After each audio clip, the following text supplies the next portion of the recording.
परळी नगर परिषद निवडणुकीत 15 वर्षांनंतर होणार मुंडे बहीण भावाची युती होण्याची चर्चा। देशातील सर्वात मोठी दहशतवादी संघटना म्हणजे आरएसएस, सुजात आंबेडकरांचा आरोप।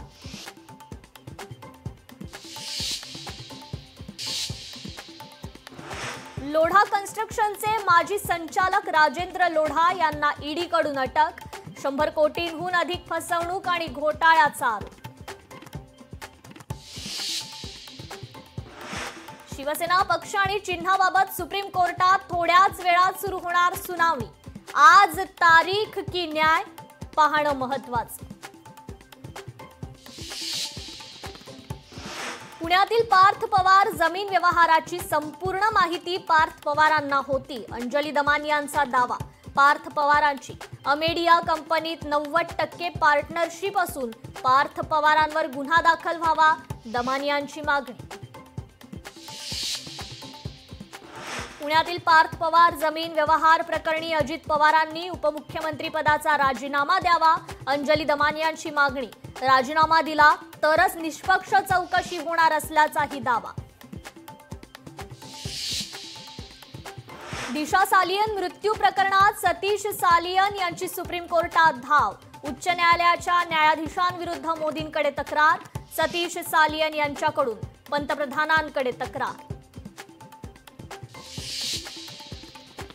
दिल्ली स्फोटानंतर महाराष्ट्र एटीएसची मोठी कारवाई। 4 घरांवर छापा टाकत मुंबऱ्यातून एका शिक्षकाला अटक। शिक्षक जमाती इस्लामिया या दहशतवादी संघटनेशी संबंधित असल्याचा संशय।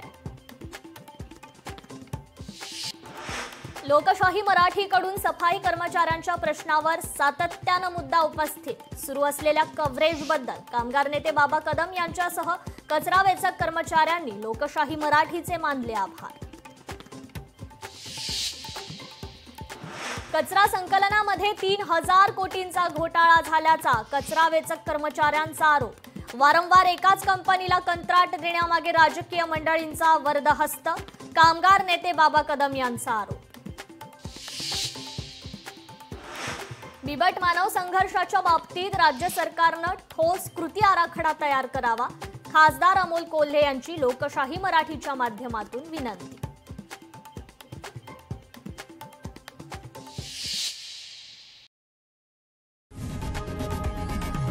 लोकशाही मराठी ऐका, पहा, जागरूक रहा।